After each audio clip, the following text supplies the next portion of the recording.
கண்ணு கெட்டிய தூரமெல்லாம் வயல்வெளிகள். இந்த வயல்வெளிகளின் நடுவே திருவருட்பிரகாச வள்ளற் பெருமானுக்கென்றே தனது சொந்த இடத்திலே ராமநாதபுரம் மாவட்டம் பரமக்குடி வட்டத்தை சார்ந்த பார்த்திபனூர், அதனை அடுத்த பெரிய பிச்சைப்பிள்ளை எந்தல் என்ற ஒரு கிராமத்திலே கிட்டத்தட்ட 80 வயதை தாண்டிய மூத்த சன்மார்க்க சீலர் திரு சாது முத்தையா, சாது முத்துக்குமார் அவர்கள் ஒரு தர்மசாலையினை தனது சொந்த இடத்திலேயே ஏற்படுத்தி ஐப்பசி 7ஆம் நாளான இன்று 24/10/2013 வியாழக்கிழமை அன்று திருவருட்பிரகாச வள்ளற்பெருமான் வருவிக்க உற்ற நாள் விழாவினை சிறப்பாக எடுத்து வருகின்றார்.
நமக்கு உதவி செய்யாதான் அந்த அறிவுரைகள். அவர் சொன்ன அந்த அருப்பா படித்தாலே நமக்கு ஒரு ஆறுதல் கிடைக்கும். அருப்பா படித்தால் ஆறுதல் கிடைக்கும். ஆனால் நடைமுறை வருவோம். நடைமுறை கேட்டீங்கன்னா, இந்திய அளவுல ஒரு நாளைக்கு தற்கொலை செய்திருக்கிறவங்க எண்ணிக்கை மட்டும் 370 பேர் தினசரி தற்கொலை பண்ணிக்கிறாங்க. ஏதோ வகையான குடும்ப பிரச்சனை, ஏதோ காரணத்தால தற்கொலை பண்ணிட்டு தினசரி 370 பேர் தற்கொலை பண்ணிட்டு சாகுறாங்க.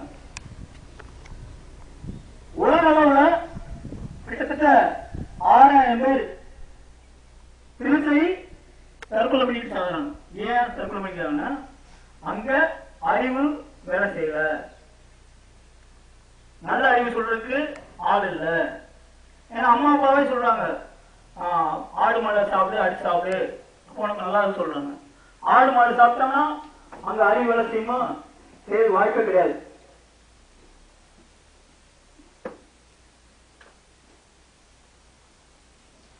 அதே அருட்பால் சொல்லிப்பாங்க ஐயா,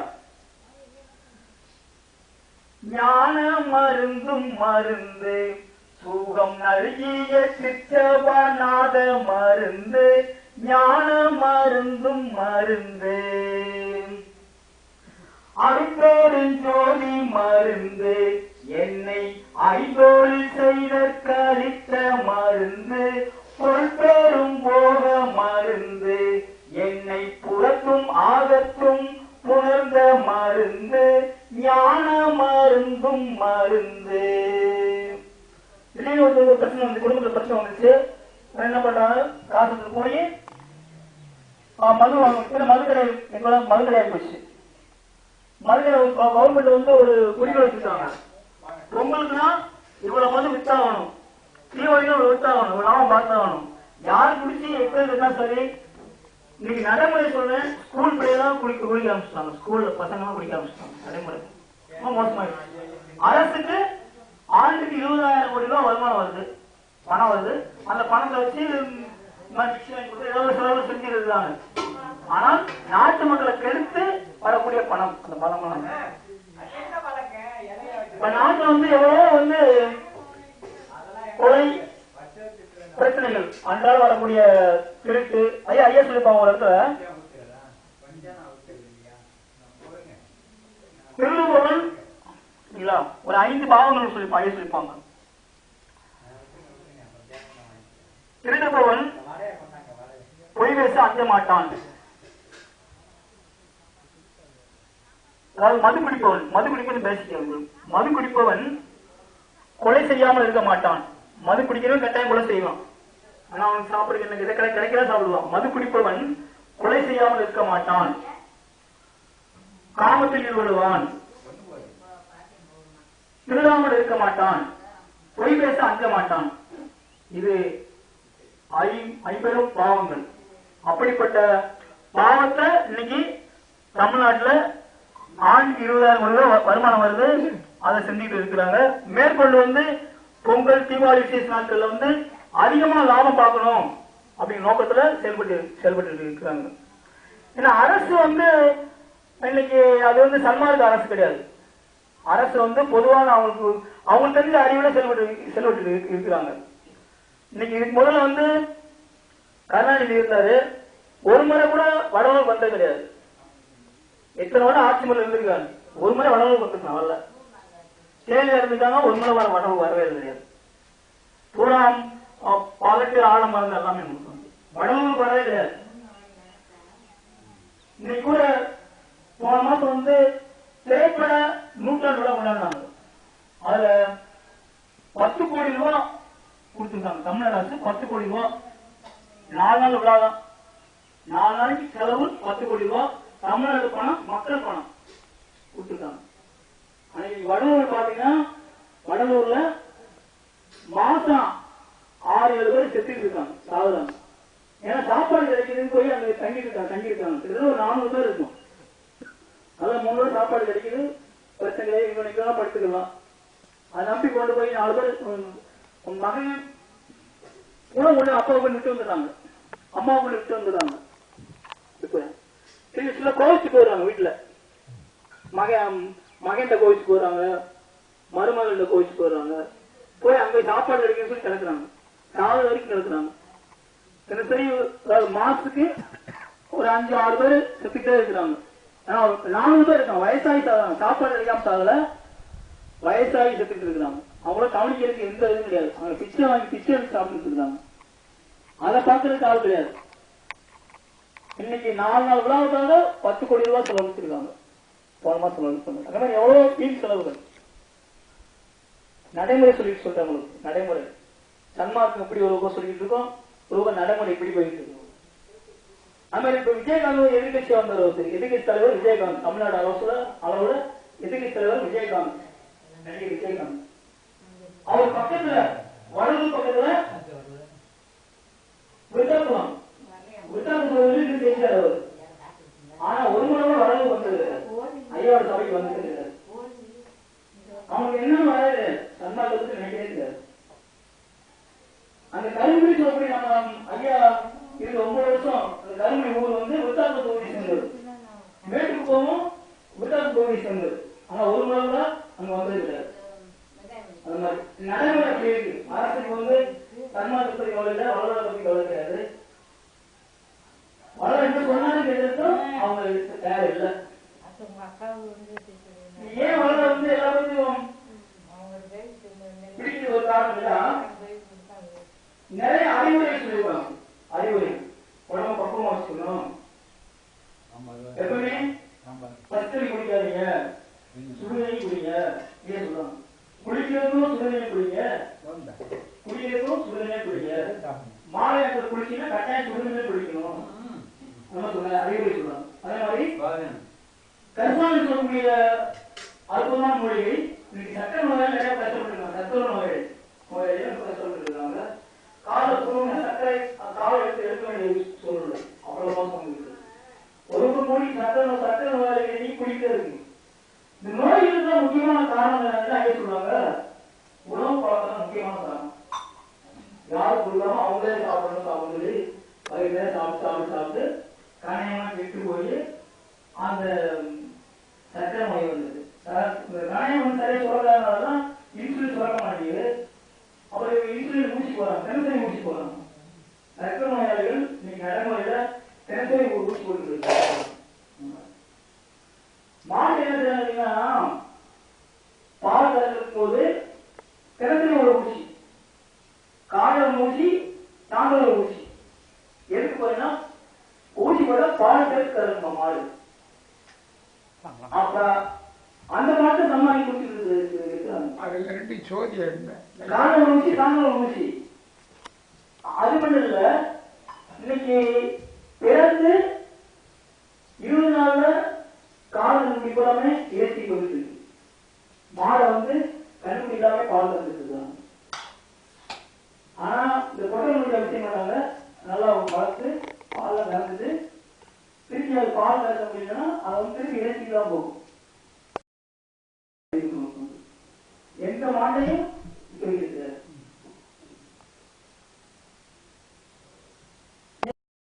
வல்ல மருந்து என்னுள் என்றும் இனிக்கும் மருந்து சொல்லால் ஆளவா மருந்து சுய ஜோதி 6 பேருந்து மருந்து ஞான மருந்தும் மருந்து சுகம் நல்கிய சித்தபநாத மருந்து ஞான மருந்தும் மருந்து. கடவுள் எங்கே இருக்கிறார் அப்படி சொன்னா, இன்னைக்கு போன ஒரு 4 மாசம் முன்னாடி போயிருக்காங்க. கடவுள் எங்கே தெரிவிக்கிறதா இமயமலை போய் கடவுள் தெரிவிச்சிருக்காங்க.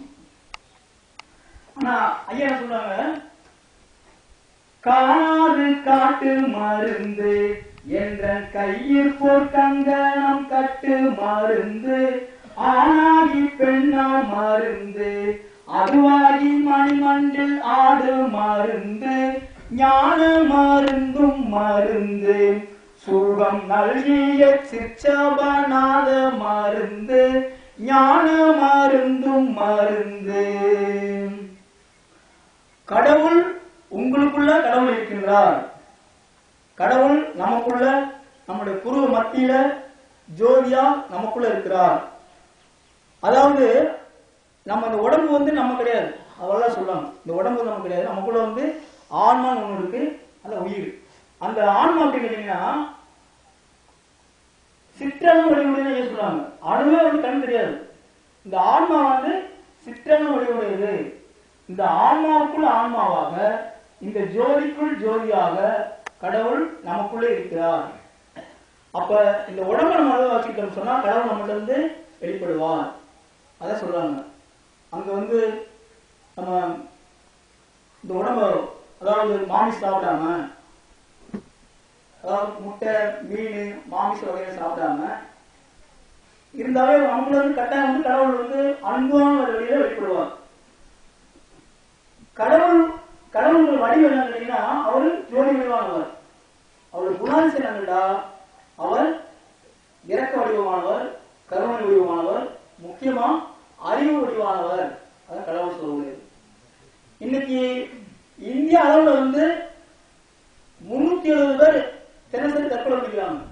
அந்த 370 பேர் நல்ல அறிவோட நிதானமா செயல்பட்டாலும் தற்கொலை பண்ண அவசியமே கிடையாது.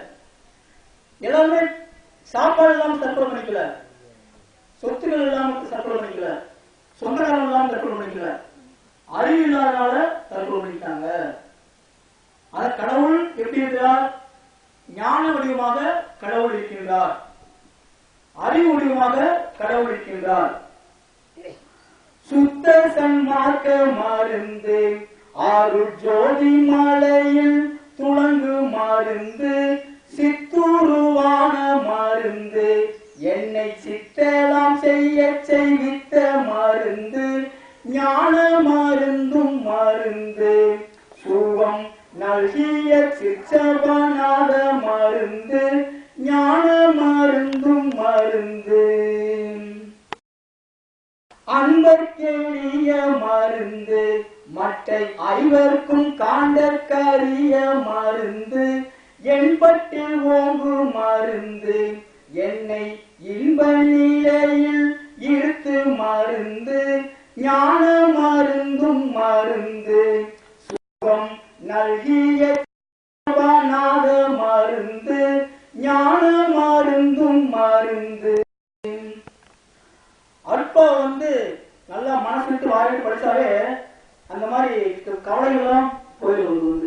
அப்படி எப்படிப்பட்ட கவலையா சரி, எவ்வளவு கஷ்டங்கள்லாம் சரி, கடன் பிரச்சனை சரி, நோய்கள் சரி, என்ன சரி, அங்க அற்ப படிக்க படிக்க உங்களுக்கு கவலையெல்லாம் பறந்து வரும். அதெல்லாம் விட்டுட்டு இன்னைக்கு என்ன செய்யறீங்கன்னா இன்னைக்கு நடைமுறை சொல்றேன் 320 செத்து சாகுறாங்க. உண்மை நேற்று 320 செத்துட்டாங்க. அவரு இப்ப சொன்னாரு ராத்திரி 4 மணி நேரம் பேசினாரு அப்படின்னு சொன்னா ராத்திரி திறம்பட கூட்டம் இருந்துச்சு. ஐயா முத்துக்குமாரைய கேட்கணும் ராத்திரி எல்லாமே கூட்டம் இருந்துச்சு. நிறைவுரையாக ஐயா வந்து பேசினாங்க. நாம சொல்லக்கூடிய சாரத்தை அப்படியே வந்து அவருடைய கனத்த குரல்ல கம்பீரமாக இந்த வயசுல கம்பீரமான குரலே எடுத்துரைத்தார்கள். அது சாலச்சிருந்தது. அதுபோல கூட்டத்துக்கு வந்தவங்க ஒரு பெண்மணி நான் பாடணும்னு சொன்னோம். 2 பேர் பெண்மணி 3 பேர் பேசினாங்க.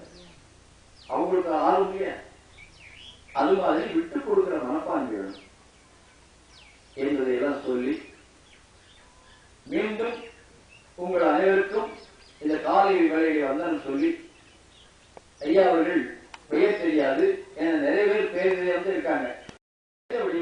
ஆன்மீகத்தோடு கூடி நண்பராக சகோதரராக நாம் வந்து அமர்ந்திருக்கிறோம்.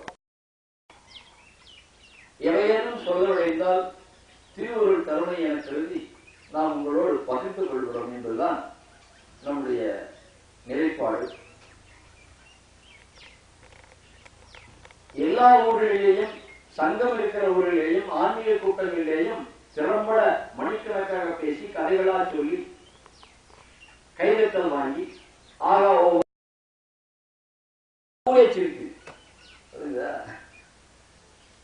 கூடுமானவரை பணியார வேண்டுகோள். அரசியல்வாதிகளை இங்கே அவர் போகவில்லையே, அவர் வந்தாரா இவர் வந்தாரான்னு நம்ம கேட்கக்கூடாது. வள்ளுவர் சொன்னாரு, முறை செய்து காப்பாற்றும் மன்னவன் மக்களுக்கு இறையென்று வைக்கப்படும். அவர் அரசியல்வாதி கூப்பிடுறாரு. எப்படி கூப்பிடுறாரு? நாசுக்கா கூப்பிடுறாரு. மக்களை முறைப்படுத்தி யார் யாருக்கு என்ன தேவையோ அதை கொடுத்து வழங்கி வாழ்க்கை தரத்தை உயர்த்த வேண்டும். ஆறு அரசாளக்கூடியவர்கள் சொன்னாங்க. நம்ம ஐயாவும் சொன்னார், கருணையிலா ஆட்சி கழுகி ஒழிக, அருள் நேர்ந்த நண்பார்க்க ஆழ்க, திருநயந்த நல்லோர் நிறுத்தி நலம் பெறுக, நன்று நிறுத்தி எல்லோரும் வாழ்க்கை செய்து சொன்னார். ஆட்சியை சொல்லுகிற போது இது மாதிரி சான்றிதழ்களை அவர்கள் சொன்ன அத்தாட்சிகளை நாம் சொல்ல வேண்டும். சொன்ன பிறகு அதை பற்றி விவரிக்க வேண்டும். மேலும் இங்கு புற வழிபாடா அக வழிபாடா என்கின்ற கருத்தாளங்கள் சன்மார்க்கத்தில் வந்தால் நமக்கு தெரிகிறது. வெளியே பார்த்தோம்னா இப்ப வரும்போது கூட 2 கோயில் கட்டிட்டு இருக்காங்க. அற்புதமான பெயிண்டெல்லாம் அடிச்சு இருக்கு. அது பக்கத்திலே ஒரு கோயில் கட்டுறாரு. வருத்தத்தோடு சொல்லிக் கொடுக்கிறோம். அங்கே பார்த்தா பல லட்சங்களை கொட்டி பணத்தை உதவி செய்கின்றார்கள். பொறாமையில சொல்லல, நீ எத்தனை கோடி கட்டினாலும் சரி அந்த கோயில் சாமி பேசாது, அருள் பாலிக்காது, மக்கள் கூட்டம் அங்கே கூடவில்லை என்று சொன்னால் அந்த சாமி இருக்கிற இடம் மடம் தான், வெறும் மடம் தான். அதனால என்ன சொன்னார் ஐயா, கூட்டம் கூட்டமாக எங்க மக்கள் எல்லாம் ஒன்று கூடி ஒருமை மனதோடு கூடி இறைவனை வழிபடக்கூடிய ஸ்தலங்கள் எங்கோ அது சங்கங்கள். சங்கமம் என்று சொன்னால் என்ன? இப்போ எங்க இதுல முள்ளையார் வந்து ஆத்தங்கரையில் போய் சேருது, கடல்ல போய் கலக்குது. அப்படி பல நதிகள் எல்லாம் கூட கடலிலே சங்கமமாகிறது என்று சொல்கிறார்கள். கூடுகிறது என்று பொருள். அதுபோல எங்கெங்கோ இருந்து மாவட்டத்துக்கு ஒரு ஆள் கூட வச்சுங்க, ஒரு 10 பேர் 20 பேர் 50 பேர் வந்தா கூடுகின்ற இடம் சன்மார்க்கம். அதை பெருமான் சொல்லுவார், தங்கமே அணையார் கூடிய ஞான சமரச சுத்த சன்மார்க்க சங்கமே கண்டு கழிக்கவும் சங்கம் சார் திருக்கோயில் கண்டிடவும் அப்படின்னாரு. மக்கள் கூடுகின்ற ஒருமை உணர்வோடு கூடுகின்ற அது திருத்தலம் அல்லது சங்கம், சன்மார்க்க சங்கம் அல்லது ஞான விளக்கமான இடம் என்று பொருள். திருமந்திரம் பேசுகிறது. நம்ம கடவுளுக்கு எங்கேயாவது கற்பிக்க முடியுமா? அவரு 8000 பாடல் பாடி 3300 பாடல் நமக்கு கிடைச்சிருக்குது. 3000 பாட்டு போட்டு ஒரு புத்தகம் போட்டுருக்கிறார் திருமந்திரம்னு. உரையற்ற தொண்டை உரை செய்யும் ஊமர்கள், உரையற்ற தொண்டை உரை செய்யும் ஊமர்கள் கரையற்ற ஒன்றை கரை காணலாகுமா? கரையற்ற ஒன்றை கரை காணலாகுமா? திரையற்ற நீர் போல், எப்படி திரையற்ற நீர் போல் சிந்த தெரிந்தாருக்கு, திரையற்ற நீர் போல் சிந்த தெரிந்தாருக்கு புறையற்றிருந்தால் குடிசடையோனே, புறையற்றிருந்தால் குடிசடையோனே அப்படிங்கிறார். சடைன்னா 3 இல்லையா? அந்த 3ஐயும் சேர்த்து போட்டா சடைன்னு அர்த்தம். இங்க நமக்கு என்ன இருக்கு? திருவேணி சங்கமம் இருக்கு. நமக்கு திருவேணி சங்கமம் அகச்சான்று. புறச்சான்றுகளை பார்க்கிற போது அங்கே கங்கா, யமுனா, சரஸ்வதி என்கின்ற 3 நதிகள் ஓடுகிறது. எந்த சாமி கேட்கப்படாதா? கேட்கப்படாதா? சன்மார்க்கம் கேட்கிறது, நான் கேட்கல. ஆக தன்னெஞ்சிலிருந்து உயிர்க்க தன்னெஞ்சே தன்னை சுடும், வெள்ளும் சுடுகிறது. எல்லா விளக்கும் விளக்கல்ல, சான்றோர் பொய்யா விளக்க விளக்கு. அகிலமெல்லாம் அண்ட கோடிகள் எல்லாம் கூட வெளிச்சம் பெறுகிறது. ஆனாலும் கூட ஒண்ணு சொன்னா போதுங்க, ஐயா வாழ்க்கையில நான் பொய்யே சொல்ல மாட்டேன் அப்படின்னா வாழ்ந்துடும். வாழ்க்கையில சத்தியத்தை தவிர வேற ஒன்றும் சொல்ல மாட்டேன் அப்படின்னு சொன்னா அவனுக்கு புகழ் உண்டாங்க. ஆறு சத்தியத்தை சொன்னாரு, கட்டுப்பட்டு நடந்தாரு. சொல்லணும், ஹரிச்சந்திரன் வாழ்க்கை ஒரு சக்கரவர்த்தி மனைவியை விட்டார், பிள்ளையை சாகரிக்க வேண்டார், ராஜ்யத்தை இழந்தார். எல்லாம் இழந்த போதிலும் கூட ஒருத்தர் கேட்பார், ஏப்பாரு ஒரு கஷ்டம் பண்ற, மனைவி வேற வெட்ட போற அப்படிதான் சொல்லி ஓடு, நீ ஒண்ணுமே பண்ண வேணாம், இந்த அளவு ராஜ்யம் எல்லாம் கொடுத்துருவேன் அப்படின்னு ஒரு சிறு வார்த்தையை சொல்றார். என் உயிர் அழிந்தாலும் சரி, என் இளமை அழிந்தாலும் சரி, எல்லோரும் அழிந்தாலும் சரி, சத்தியமே ஜெயதே. காந்தி மகாத்மா சொன்ன மாதிரி சத்தியத்துக்காக வாழணும்ப்பா இல்லையா? குண்டு நெஞ்சில பாஞ்சாலும் கூட அவர் என்ன சொன்னாரு? ஹரே ராம் ஹரே ராம் ஹரே ராம் என்று சொன்னார். அப்படி அனுபவஸ்தர்கள் தன்னை உயிரை துச்சமாக வைத்து எதுக்காக விட்டாரு? இத்தனை கோடி மக்களும் சுதந்திரம் பெற்று சுதந்திரமாக வானம்பாடியாக நல்ல பறவைகளாக வாழ வேண்டும் என்பது நன்னோக்கம் உள்ளதானே. சுதந்திரம் நமக்கு கிடைச்சிருக்கா? சுதந்திரம் அன்றைக்கு ஆங்கிலேயர்கள் காலத்திலே கூட நாம் சுதந்திரமாக வாழ்ந்திருக்கிறோம், நன்றாக வாழ்ந்திருக்கிறோம். அவன் கட்டிய கட்டடங்கள், பாலங்கள், அணைகள் எல்லாமே பிரம்மாண்டமாக இருந்திருக்கிறது. ஆனால் இப்பொழுது போட்ட பாலம் இடிஞ்சு போகுது, போட்ட ரோடு மண்ணில் போகுது. இந்த மாதிரி கதை இருக்கு. ஒரு சின்ன கதை சொல்லுவோமே, கொஞ்சம் போர் அடிக்க வெயிட் ஆகும். அவரு ஒரு இடத்தார், ஆனா தெலுங்கு பேசக்கூடிய ஒருத்தர் செட்டியாருன்னு சொல்லிட்டு கோவிச்சு வந்துடுவார். அதனால ஒரு இடத்தார் தெலுங்கு பேசக்கூடியவர். அவரு நடுமுத்திரை வீடு இருக்கிறார். இந்த பக்கம் இருக்கிறவே குதிரை வளர்த்தான், இந்த பக்கம் இருக்கிற குதிரை வாங்கிட்டான் விலைக்கு. இப்ப என்ன பண்றான்? 2 பேருக்கு சண்டை வருது. யாராருக்கு? குதிரை வாங்கினவனுக்கு வித்தவனுக்கும் சண்டை வரும்போது இந்த சாட்சிக்கு செட்டியார கூப்பிடுறான் பஞ்சாயத்து. இவர் எப்பவுமே பயந்து சொல்ல மாட்டார். வாயவன் நாங்களாம் இருக்கு, பயப்படாத சொல்லியா. சரி அப்படியா, சரி எனக்கு தமிழ் பேச வராது, அதிகமா தெலுங்கு தான் பேசணும்.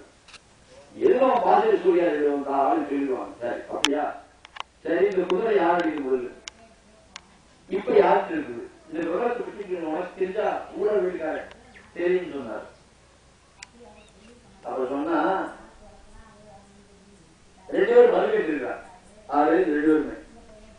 அப்ப சாட்சி சொல்றார், வாழ்ந்து கொட்ட, வீழ்ந்து கொட்ட, நடுவில் காடி கொட்ட, நக்கொட்டி தருது. புரியுதா அவங்களுக்கு? அவன் அடிச்சான், இவன் அடிச்சான், நடுவில் சூறாவளி காத்தடிச்சு என் கண்ணை தூசி கொடுத்துச்சு, அதனால நான் பார்க்கலன்ட்டேன். சரியப்பா பரவாயில்ல, அந்த குதிரையை உனக்கு தெரியும் எப்படி யாருக்கு முதல் அதுக்கு தெலுங்கு சொன்னேன். முந்திர சுத்தா வீணிதி, வேலைக்கு சுத்தா வீணிதி அப்படின்னு என்ன அர்த்தம்? முதல்ல பார்த்தா அழைத்து குதிரை, 2வது வெயில போச்சு, இதுதான் தெரியுமா? இது ஏன் சொல்றேன்னா, இந்த மயக்கத்துல நல்ல வெயில் காலத்துல கொஞ்சம் நகைச்சுவை இருந்துச்சுன்னா பார்க்கலாம். ஆனாலும் நம்ம என்ன பண்றோம், நம்முடைய உண்மையான யதார்த்தமான சொருவத்தை உணராமல் அங்க பார்த்தா இங்க பார்த்தா அப்படின்னு சொல்றோம். நமக்கு முன்னாடி, பெருமானுக்கு முன்னாடி தாய்மானவர் சொன்னார், அங்கிங்கெனாதபடி எங்கும் பிரகாசமாய் ஆனந்த பூர்த்தியாகி அருளோடு நிறைந்தது எது? அருளோடு நிறைந்தது எதுன்னு தன் அருள் வெளிக்கூட அகிலாண்ட கோடியெல்லாம் தங்கும்படிக்கு இச்சை வைத்து அப்படின்னார். அகிலாண்ட கோடியெல்லாம் தங்கும்படிக்கு இச்சை வைத்து, இந்த இச்சை எங்கே இருக்கிறது? இந்த மரத்துல வச்சான்னு சொன்னா மரம் பேசும், இந்த வானவெளியில வச்சுட்டா பேசுமா? ஆனா பேசுவோம். ஈதர் என்கின்ற ஒரு பொருள் இருக்கிறது. டிரான்ஸ்மிட்டர் என்று சொல்லக்கூடிய திருச்சி வானொலியும் சென்னை வானொலியிலேயும் இலங்கை வானொலியிலேயும் அங்கே அனுப்பக்கூடிய செய்திகளை இந்த டிரான்ஸ்மிட்டர் மூலமாக பார்க்கிறோம். அடுத்து தொலைக்காட்சிகளில் பார்க்கிறோம். ஆக எல்லாத்துக்கும் இணைப்பாக இந்த ஈதர் என்கிற பொருள் காற்றோட காற்றாக ஆகாயத்தில் இருக்குது. ஆனாலும் கூட நமக்கு செய்திகள் வரணுமா இல்லையா? செய்தி தெரியுமா இல்லையா?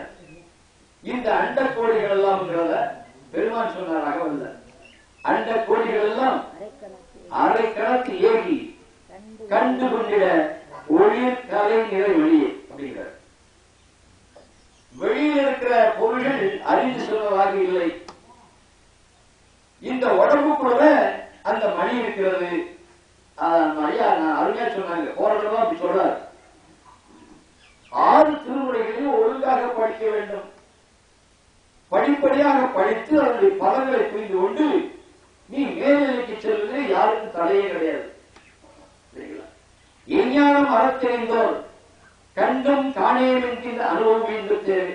அது போல என்ன பண்ணணும், மெய்ஞான விருப்பத்தில் ஏறி கேள்வியில் ஏறி தெளிந்து இச்சை விடுதல் ஏறி அஞ்ஞானம் அற்றபடி ஏறி உண்மைகளை அறிந்தபடி ஏறி அது நான் எனும் கைஞானம் கடந்தேறி மற்றெல்லாம் கடந்தேறி எஞ்ஞானம் அறத்தெறிந்தோர் கண்டும் காணேன் என்கின்ற அனுபவம் என்று தேவை.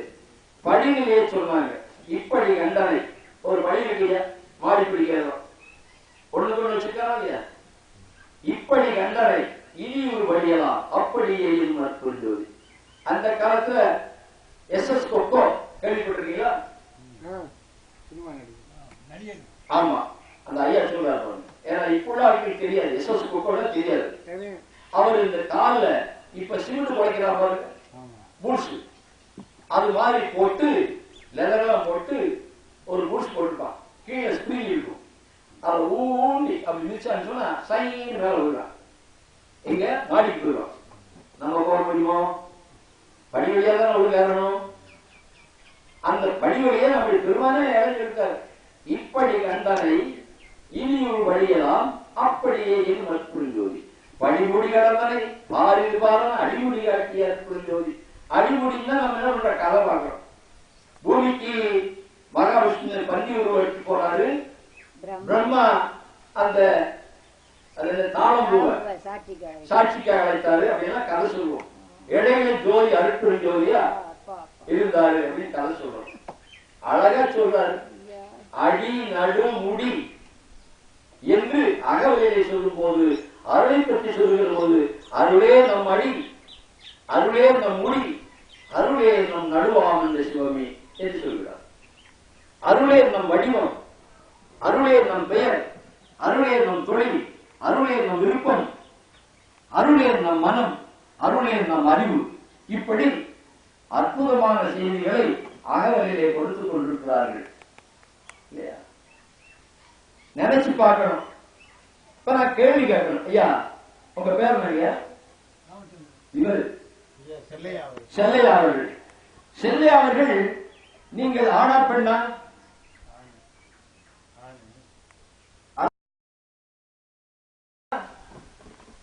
நீ இன்னொருத்தருக்கு சொல்லையே நீ அளந்து பேசு அப்படிங்கிற மாதிரி ஊட்டுறாரா இல்லையா? அதனாலதான் கேட்டேன். ஆகையினால எங்க விட்டோம்யா சிக்கல்.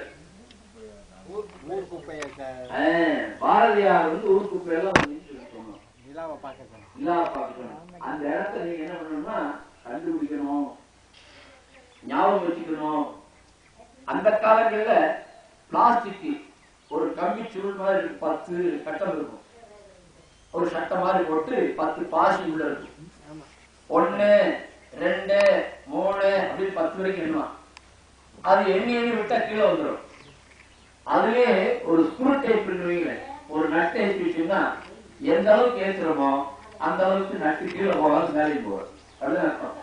அதே போலவே சாது சங்கங்களிலே கேட்கின்ற கருத்துக்களை கேட்டு பதிவு செய்து வைக்க வேண்டும். திரும்ப கேள்வி கேட்டா வச்சுங்க. ஆனா வாத்தியாரு மாணவர்கள் உரையாடலும் கேள்விப்பட்டிருக்கீங்க நகைச்சுவையா? ஏன் சார் உங்களுக்கே தெரியாது என்ன போய் கேள்வி கேட்கிறேன் அப்படின்னு சொல்லி மாணவர்கள் சொல்லுவாங்க. ஒரு நகைச்சுவையா அது மாதிரி இருக்கக்கூடாது. சாது சங்கம் சொன்னா ஒரு கருத்துக்களை செரிமானத்தோடு கேட்டு கிரகிக்க வேண்டும் என்று சொன்னால் பக்குவமாக கேட்டுக்கொண்டே இருக்க வேண்டும். எந்த இடத்தில் நிப்பாட்டனோ அந்த இடத்துல நிப்பாட்டணும், சொல்லி சுத்தி காட்டணும். நமக்கு ஒரு வேளை மறந்துருக்கலாம், இந்த ட்ராக் மாறுமா இல்லையா, அப்படி மாதிரி அதை ஞாபகப்படுத்தி விட்டா அது வாட்டு மறுபடியும் ஓடும். வள்ளல் பெருமான் நமக்கு அற்புதமான செய்திகளை சொன்னார்கள். அவர் சொல்லுகிற போது இங்கே 3 நிலைகளை சுட்டி காட்டுகிறார்கள். என்ன நிலை? சாக்கிரம், சொப்பனம், சுளுத்தி. சாக்கிரம், சொப்பனம், சுளுத்தி. இதை பற்றி பார்க்கும்போது சாக்கிரம் சொன்ன சமஸ்கிருத வார்த்தை. ஒன்று விழிப்பு நிலை. சாக்கிரம்னா விழிப்பு நிலை, சொப்பனம்னா கனவு நிலை, சுளுத்தி நிலை என்று சொன்னால்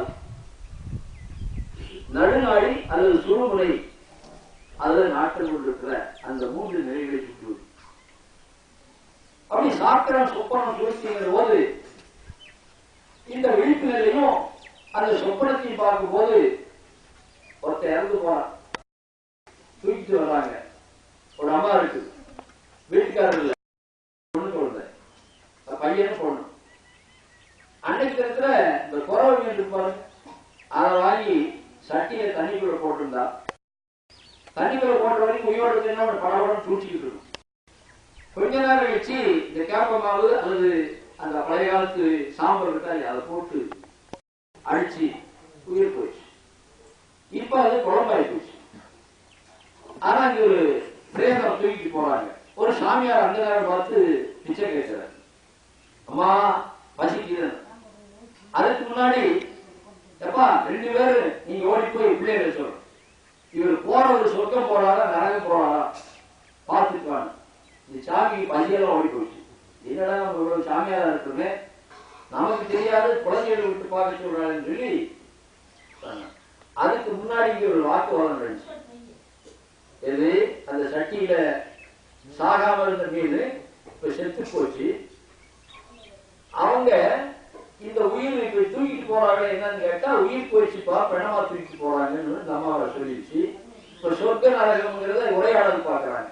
போறவங்க ஒரு 10, 200, 300 பேரு நல்ல மனுஷனப்பா, ஊருக்கு நல்லது செஞ்சான், சன்மார்க்க சங்கம் கட்டினாரு, ரோடு வெட்டினாரு, பள்ளிக்கூடம் கட்டினாரு, கிணறு வெட்டினாரு, நல்ல வேலையெல்லாம் பண்ணாரு அப்படின்னு சொல்லி எல்லாரும் பிரமாதம் பேசினாரு. அப்ப 2 குழந்தைய தூக்கி சொல்றாங்க, அம்மா போறவர் சொர்க்கம் போறாருன்னு. இவருக்கு இன்னும் தூக்கி வாரி போடுச்சு. யாருக்கு? சாமி. அடுத்து இங்க உள்ள போய் உட்காந்து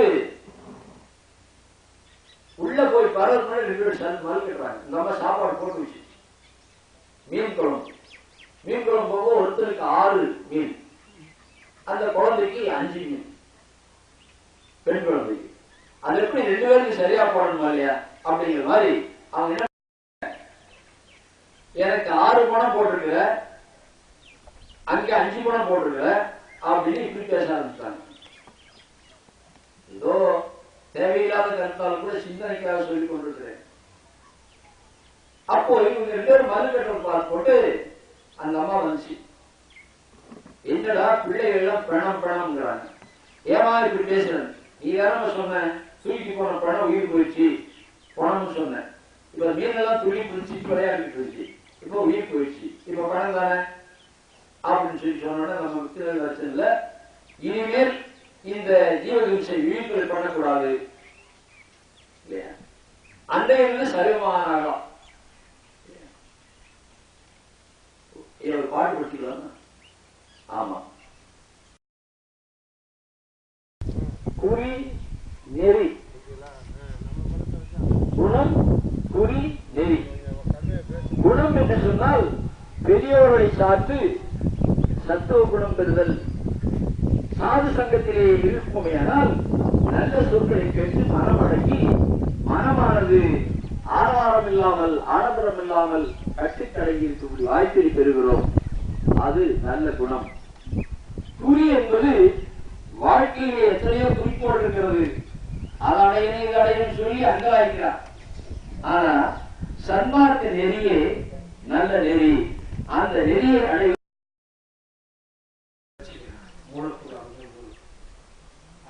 ஆண்டவன் வந்து ஒரு இடத்துல மாற்று ஒரு மாற்று இருக்கும்போது அவருக்கே சொல்லிட்டாங்க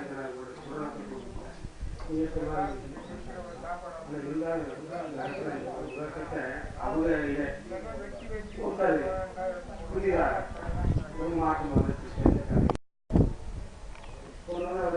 கண்ணு ரொம்ப எல்லாருக்கும் பேசுறது. இதுக்கு முன்னால அவர் சாமியாடி மாதிரி இருந்தது. கடைசியில் அவருக்கு போனோடனே ஏதோ புதுமை அவர் ஆய்வு சொல்லியிருக்காரு. பூரா நான் ஒரு இடத்துல நான் நின்று அப்போ நான் விவேகானந்தர் பொன்மொழியில் கூட எழுதி பொன்மொழியில் எழுதி பெரிய வாழ்வு அதை போகிற உடனே பசங்க தூங்க அப்போ அதே நின்று இருக்கும்போது அப்போ என்கிட்ட இல்லை இப்போ எப்படியாச்சும் வழக்கல் எப்போ என்ன எழுதி வச்சுட்டு இருக்காங்க, எழுதுறது என்ன அப்படி இருக்கு. அது இஸ்லாமியரை பற்றி உதயாண்ட சொன்னதை பற்றி எழுதியிருக்காரு, கிறிஸ்தவ பற்றி சொன்னதையே நல்ல கருத்துக்களை எழுதித்தான் வச்சுருக்காங்க. என்ன ஒரு கருத்து இதுக்கு என்ன நீ உங்களுக்கு என்ன ஒருத்தவங்க கேட்குறேன். இல்லை வழக்கல் ஏதாச்சும் நம்ம பேசி அவர் வந்து சாதுவான ஆளாக தான் இருப்பார். ஆனால் திரும்ப கொடுக்காத அவங்க சமயத்தில் நீ கேட்குற கேள்விக்கு பதினோரு திரும்ப தான் வரும். சமயத்தில் துன்படுத்துறாப்புல கூட வந்துடும். அதனால் ஜாக்கிரதை பேசுறதுக்கு வாக்கு அப்படின்னு சொல்லிட்டு இருக்காரு. ஏற்ற பேசி நிச்சயம் பண்ணுவா அப்படின்னு சொல்லிட்டு அவங்க வந்தார். அந்த ஏற்ற வந்தார். என்ன நீங்கள் கள்ளப்போய் வணங்கிட்டு இவங்க சபரிமலைக்கு 48 வருஷம் போயிருக்கீங்க, நீங்கள் என்னத்தை கண்டு ஐயா பண்ணுறீங்க, ஏன் அது இங்கே வந்துடுறாங்க அப்படின்னு ஒன்று சொல்லிட்டு இப்போ என்னென்ன சொல்லுவாங்க அப்படியே சொல்லுவாங்க. அப்போ என் கிட்ட இருக்கலாம் அதுக்கு தெரிஞ்சமா நான் அப்புறம் எனக்கு ஒரு நாட்டமாக ஓட்டலில் அந்த குச்சியை உருவு பார்ப்பீங்க. உருவி கொடுத்தாரு. இது என்ன அப்படின்னு குச்சி விளக்கமாக குச்சி என்ன குச்சி சார் என்ன சார் குச்சி சேர்த்து வச்சுருந்தேன். இதுதான் குச்சி அதுதான் குச்சி கேட்டால் இல்லாத குச்சி இது என்ன குச்சி விளக்கமான குச்சியாங்க அதுக்கு உருவி தான் ஒழிச்சேன். ஒழிச்சிட்டு இன்னும் சிறுசாக இப்படி வச்சேன். இப்போ என்ன சொல்லுவேன் என்ன எப்படி சரியாக முடியும். குச்சியை தான் பணம் வச்சு வச்சுருக்கேன். குச்சியை சொல்ல மாட்டேங்குது. அப்போ இதில் நீ வந்து இறைவனை அந்த சொல்லுவேன் இறைவன் அந்த உன்னை காட்டிலும் பைபிள் நான் படிச்சிருக்கேன். உன்னை காட்ட அது நிறைய விளக்கங்கள் நான் சொல்ல முடியும். அது எனக்கு சொல்கிறேன். அப்போ அந்த மாதிரி இந்த குச்சியிலையும் உனக்கு சாகும்போது ஏன் அந்த கல்லில் நான் பார்க்கறது அது ஏன் கல்லில் எடுக்கிறேன் அது தெரியுமா நான் நினைக்கிறேன். இந்த இதுக்கு மேலே விளக்கம் வருவாங்க போய் பாருங்க. தாய்மல சுவாமி சொல்வாரு கல்லையும் ஐயா ஒரு காலத்தில் உருவிய கல்லென்று உருகிறது. ஒவ்வொரு பொருளும் உருகிற கரைகிறதுக்கு ஒரு திறமை வந்தது. தண்ணியில் சர்க்கரை எடுத்து தண்ணி கரையாது. இப்போ மயில் சுத்தத்தை எடுத்தால் மணலில் எடுத்தால் சுத்தம் கரைஞ்சிடும். இப்படி ஒன்று இந்த தங்கம் கூட ஒரு சில இதில் ஆசிட்டில் கரையுது. இப்படி கரையுது. அப்போ கல்லும் கரையுது. கல்லை கூட கரை வைக்கணும்னு சொன்னால் அதுக்கு கரைய போதே ஒரு திரவம் வேணும். அந்த திரவம் எது? கல்லேனும் ஐயா ஒரு காலத்தில் உருகும். ஐயா கல் கூட உரியலையா எப்படி உருவக்கலாம்? உருகுமே கல் நெஞ்சம் உருகிறதுலையே இந்த கல் நெஞ்சத்தை கல் உரியும். அந்த கல் இந்த திரவத்தினால உருகும். ஒரு இதன் உருக்கு பார்ப்பானகத்திலே பார்ப்பசு ஐந்து வேட்பாளர் என்று விரித்து வேட்பாளர் உண்டாகி வெறியும் அடையினால் பசுக்களையும் பாலாய் சொல்கிறீங்க. பார்ப்பான் பார்ப்பான் ஒரு உதாரணத்தில் இருக்க சொல்ல ஒரு ஜாதியில் சொல்ல பார்ப்பான் வண்டியை விட்ட பசு மாடு 5 மாடு இருக்கு. அப்போ ஒருத்தர் சின்ன குழந்தைய வச்சுக்கிட்டு அந்த அம்மா இருக்குது கொஞ்சம் மாடு இருந்தா கொடுக்குறேன் ஆனால் போய் இது கூட 5 மாடு இருக்கிறதுக்கு பால் நடக்க முடியாது. ஏன்னா மறுநாள் அவ்வளோ லூஸாக இருக்கு, பால் நடக்க முடியாது. ஆனால் அவ்வளோ கொண்டி மாறியா அடங்க மாட்டேங்குது. இந்த அடங்க மாடு வச்சு நான் என்ன பண்ணுறது அப்படின்னு சொல்கிறேன். அப்படியா? அப்போ இந்த மாட்டுக்கு எனக்கு ஒரு 5 நாள் தங்கி இடம் கொடுங்க, நான் குடகுடமாக பால் இறந்து காட்டுறேன். சரி இருடா அப்படின்னு அது மூக்கிறாங்க எப்போ போடுனேன் அதை தட்டி கொடுத்தேன். அது காஜா போய் அப்படி தம்பளுக்கு நட்டம் வச்சுக்கிச்சு அதை வெளியே போய் கட்டிட்டு பால் குடகுடமாக பார்ப்பான் அகத்திலே ஐயர் வீட்டில் பார்ப்பான் அகம் அகம் என்றால் நம்ம உள்ளம். பார்ப்பான் அகத்திலே பார்ப்பசு 5 மேய்ப்பாலுமின்றி வெறித்து திருவன மேய்க்க ஆளாமல் மேய்க்க ஆள வரும் ஒருவருடைய வரணும், அதுக்குன்னு ஒருத்தர் வரணும். மேய்ப்பால் வெறித்து திருவன மேய்ப்பால் உண்டாகி வெறியும் அடங்கினால் பசுக்கள் பாலாய் சொல்லுவது. முதல்ல பஞ்சபூதத்தை நம்ம அடக்கிறதுக்கு மார்க்கத்தை பார்க்கணும். பஞ்சபூதத்தை அடக்கணும் நடக்கணும்னு சொல்றீங்க. அது எல்லா ஞானிகளும் தான் சொல்றாங்க பஞ்சபூதத்தை நடக்குன்னு.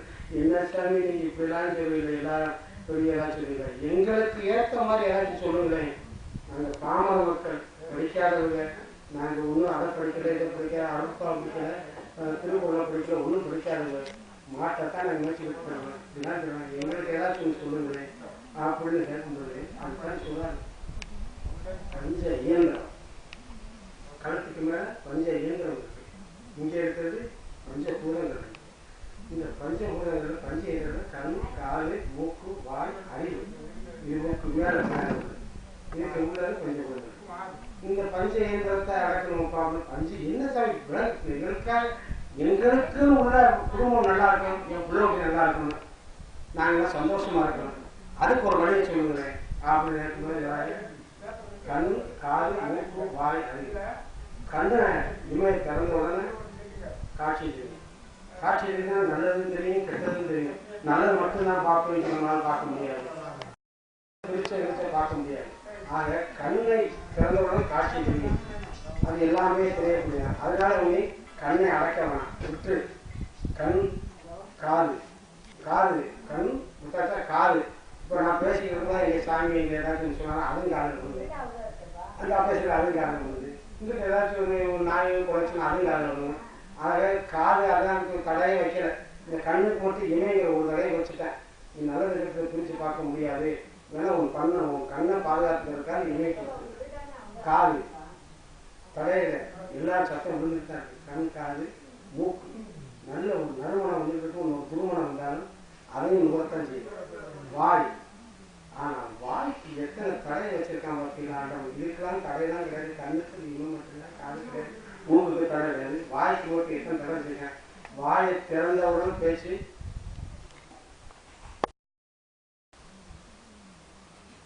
இல்லை, வாயை அசைக்கிறாரு ஊமப்பட மாதிரி ஒன்றும் வரக்கான உள்ள இருந்து சத்தம் வரும். எல்லாம் சத்தம் வருது, இது வருது, எல்லாத்தையும் உலகத்தை பேச காணும். அப்படின்னா இந்த குரல் வலை இது இருக்க இது வேலை செய்யணும்.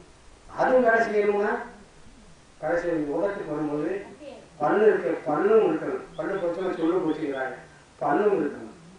ஆக உடல் பல்லு இதுலாம் மீறி வார்த்தை வெளியே வரணும். இத்தனை தடைகளையும் மீறி வார்த்தை வெளியே வரணும். அந்த வரக்கூடிய வார்த்தை எப்படி இருக்கணும்? அறிவுக்கு கட்டுப்பட்டதா இருக்கணும். அந்த வார்த்தை வாய் அறிவுக்கு கட்டுப்பட்டு அதைத்தான் சின்ன வாயை அடைச்சிட்டோம்னா நல்ல வாய். வாய் மட்டும் நல்லது பேசணும், நல்லது செய்யணும். பல்லுடைய உணவு வாயாடலாம், பல்லக்கேறு வாயினாலாம். அப்பா நீ உன் வாழ்க்கை ஒரு குடும்பம் சந்தோஷமா இருக்குன்னு சொன்னா நீ வாயை அடைச்சிக்க அப்படின்னு சொன்னாங்க. இவர் கபீர்தாஸ் அது ஒரு பெரிய ஞானி. அவர் இந்த மத சார்பற்றவர். கபீர்தாஸ் முஸ்லீமாக தான் மத சார்பற்றவர். அவருக்கு நிறைய சீடர்கள் இருந்திருக்காரு. அப்போ ஒரு சீடர் என்ன பண்ணியிருக்காரு, அவர் சாமி நீங்க என்னென்னலாம் சொல்லுங்க எனக்கு ஒன்றும் வழங்க மாட்டேங்குது. நான் சொர்க்கம் போகணும், இப்படியே உடலோட சொர்க்கத்துக்கு போகணும். அதுக்கு ஏதாச்சும் மாற்றம் இருக்கா சொல்லி வச்சுட்டாங்க. எல்லாம் அவனுக்கு ஆசையிலே பேராசையா இருக்காங்க. உடலோட இருக்கிற சொர்க்கத்துக்கு போகணும், நான் போய் ஆகணும். அதுக்கு என்ன வழி இருக்குங்க? அப்பதான் தன் மனைவியை கூப்பிடுறாரு, அந்த வாமான்னு கூப்பிடுறாரு. அது வந்து வாசல் நிற்கிது, போய் கொஞ்சம் கழிவன் கொடுத்து வா அப்படிங்கிறாரு. அது ஆறு வீட்டில் போய் ஒரு கழிவன் கொடுத்தது அதை வச்சு நிற்கிது. அதை சின்ன சின்ன ஊருந்தையாக கொடுத்து அப்படிங்கிறாரு. சின்ன சின்ன ஊருந்தையாக கொடுத்துச்சு. அதை வீட்டில் நெய் இருக்கா, அதை சட்டியில் இந்த ஊருக்கு வல் அப்படிங்கிறாரு. அந்த அம்மா வறுக்குது, வறுத்துட்டு கொண்டு கொண்டு பார்க்குறேன். நல்லா படமா இருக்கு. சரி, அந்த ரோட்டை கொட்டி அது ரோட்டை கொட்டிடுச்சு. கொட்டி நின்றுட்டு இருக்கு. சொர்க்கத்துக்கு போகிறது இதுதாங்க அவங்களுக்கு வேற வழி இல்லைடா. என்ன சாமி எப்படி சொல்றீங்க? இதுதாங்க வழி. இதே மாதிரி இருந்தால் சொர்க்கத்துக்கு போகலாம், இவரோட போகலாம், நல்லா எல்லாருக்கும் சொர்க்கம் கிடைக்கும் அப்படிங்கிற. உடனே வீட்டுக்கு வரேன். வீட்டில் வந்து கொண்டாட்டி திருப்பி பார்க்குறேன், காணும் இந்த அடுத்த வீட்டில் சத்தம் இருக்குது. ஏன்னா வந்து அங்கே தாய் வராங்கிட்டு இருக்காரு. தாய் வராங்க வா அப்படின்னு கூப்பிடுறேன். கூப்பிடுங்க அவங்க ஏன்னு கூப்பிட்டுருங்க, அப்போ நிறையா உலகம் நினைச்சிருக்க அப்படின்னு வந்து வர இருங்க. இந்த இதெல்லாம் காய்ச்சல் பற்றி இருக்கட்டும் அப்படின்னு சொல்லிட்டு வர. ஏன் அப்படின்னு ஏன்னா போய் கழிவு கொடுத்தோம். உடனே என்ன கழிவு இந்த வீட்டில் யார் போய் கழிவு கொடுத்தோம் குத்தி கேட்டு கொடுத்து வர நேரத்துக்கு சரின்னு சொல்லி போய் கழிவுனை கொண்டு வந்து இந்த உன் மண்டையில் இருக்கிறது இது ஒன்றுதான் காட்டு இந்தான்னு சொல்லி கையில் வச்சுட்டு விட்டு போய் மறுபடியும் விளையாட போகிறான். இந்த வாரியார் போய் விளையாட போய் சொல்லி மறுபடியும் அரட்டின கிட்ட திருப்பி வர்றேன். என்ன செய்யணும்? இந்த கழிவுனை மூடிய சிறு சிறுசாக ஊட்டி நம்ம வீட்டில் நெய்யை வறுத்து ரோட்டில் வைப்போம். அதுதான் ஆனால் பாய் வறுப்போம் வளர்த்து கிட்ட பிடிச்சா இங்கே வாரி அவங்க கூவுக்கு பாடுக்கு கத்தி இதுடா எழுதி சண்டை வந்துருக்கு. சண்டை போட்டு அடிக்கடி அடிச்சு போனேன். இந்த பொங்கலாம் போட்டு ஒவ்வொரு நாள் அந்த உள்ளூர் சம்பந்தம் பண்ணாங்க. அண்ணன் 4 பேர் ஒரே நிகழ்ச்சி சொல்லி இவங்க கட்டி கொடுத்துருக்காங்க. அவங்க போய் என்னடா பால் ஒரு மிருகத்துக்கு கட்டி கொடுக்குற உத்தாத்துக்கு போட்டு உங்க தங்கச்சி மிதிச்சு அடிச்சு கொண்டு விட்டாங்க அப்படின்ட்டாங்க. அங்கிருந்து 4 பேர் வந்தாங்க. என்ன கற்றுக்கணும் வந்தாங்க. போட்டாங்க அடி கம்புட்டவங்க போட்டு அடிச்சு 4 வாரம் ஐயோ இந்த குழந்தைகளா புதாரம் எனக்கு சொல்லி கொடுத்தாரு அப்படின்னாங்க. என்னடா புதாரம் சொன்னது புதாரத்தை போறாங்க. சாமி என்ன சாமி சொல்லி கொடுத்து முத்தாத்துக்கு இந்த பாவி போட்டு கொண்டாடு தங்கச்சியை போட்டு கொண்டுட்டாங்க அப்படின்னு சொல்லுங்க. அவர் என்னடா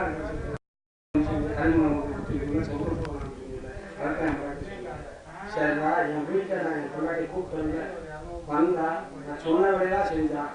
ஒரு இடத்துலயாவது வாய்ந்தவங்க ஏன்னு கேட்டாங்க. ஏன்னு கேட்டாரா இதுக்கு என்னன்னு கேட்டாரான்னு சொல்ல செஞ்சு போமாட்டேன்னு கூப்பிட்றேன் ஏன்னு கேட்டாங்க. அப்புறம் எப்படி அங்கே சொல்றதுக்கு நரகம்தான் இருக்கும். அவங்க பேசாத சொல்லுவேன் குடும்பத்தில் இருப்பாங்க. ஆனால் அந்த குடும்பம் வந்து சுத்தம் தான். வேற தெய்வம் காலம் வருமுன்னே கண்ணும் கரையும் முன்னே பாலும் கரைவாய் ஓடுமுன்னே வேறு உற்றார் அழுமுன்னே ஊரார் சூழ்முன்னே பற்றாய ஈசன் வருங்க. தவம் பண்ண வேணாம், எது பண்ண வேணாம், ஒன்றும் பண்ண வேணாம். அவன் சொர்க்கத்துக்கு யார் போறான், நரகத்துக்கு யார் போறாங்க அந்த கடைசி செகண்ட் ஆண்டை நிர்ணயம் பண்ணாங்க. அந்த கடைசி செகண்ட் இப்ப பேச்சுகள் இதெல்லாம் கேட்டுதான் கடைசி நேரத்தில் நமக்கு வந்து என்ன செய்யலாம். சரி இந்த ராமாயணத்துல அபயமதை அன்பர் கருள் அந்நலவர் அன்புடைய அகண்டனிலே அருளுருவாய் அமர்ந்தருளி இன்னலெல்லாம் இக்கணத்தை எழுந்தோட செய்துவிட்டு இன்பமெல்லாம் ஈந்தருளும் இளையவராம் ராமலிங்கர் சொன்மலரை போற்றி நித்தம் சுகமதையே பெற்றிடுவோம். தெள்ளு தமிழ் சென்சொல்லால் திருவருட்பா திருமறையில் தெள்ளு தமிழ் சென்சொல்லால் திருவருட்பா திருமறையில் வெள்ளமென அரும்பொருளை வேண்டியன அமைந்தருளி கள்ளமில் கருணை நடம் புரிந்தருளும் கள்ளமில உள்ளமதில் கருணை நடம் புரிந்தருளும் வள்ளலவர் வாய்மொழியை வையமிசை வழக்கிடுவோம். சன்மார்க்கம் என்னும் பேரை ஜெகத்திடையே உலாவச் செய்து சன்மார்க்கம் என்னும் பேரை ஜெகத்திடையே உலாவச் செய்து என் மார்க்கம் இறப்பொழிக்கும் சன்மார்க்கம் என்றுரைத்தார். துன்மார்க்கன் தூங்குகின்ற துஷ்டரெல்லாம் துன்மார்க்கன் நடையிடையே தூங்குகின்ற துஷ்டரெல்லாம் நன்மார்க்கம் நாடிடவே ஜாதி மத பேதம் எல்லாம் சாக்கடைக்கே போகவென ஆதியிலே சாபமிட்டார் அருளான வள்ளலவர். ஜாதி மத பேதம் எல்லாம் சாக்கடைக்கே போகவென ஆதியிலே சாபமிட்டார் அருளான வள்ளலவர். நிதியில நெடுந்தேலை நீ நிலத்தில் நிகழ்த்தாமல் ஜோதி என்னும் சுடரொளியில் சூழ்ந்து நித்தம் சுகமடைவோம். ஜோதி என்னும் சுடரொளியில் சூழ்ந்து நித்தம் சுகமடைவோம். நல்லருளரை நல்கிடும் சீர் நம் பெருமான விழுகின்ற சொல்வழியே சென்றிடுவோம். ஜோதியையே போற்றிடுவோம். சொல்வழியே சென்றிடுவோம். ஜோதியையே போற்றிடுவோம்.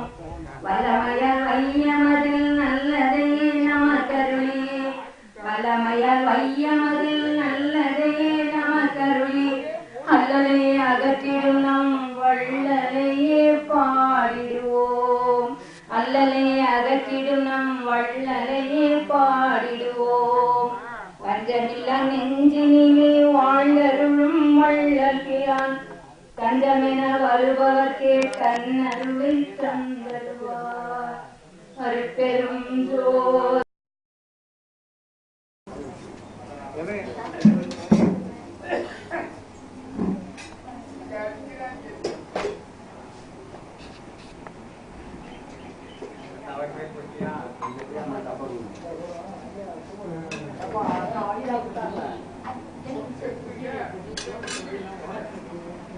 Iya,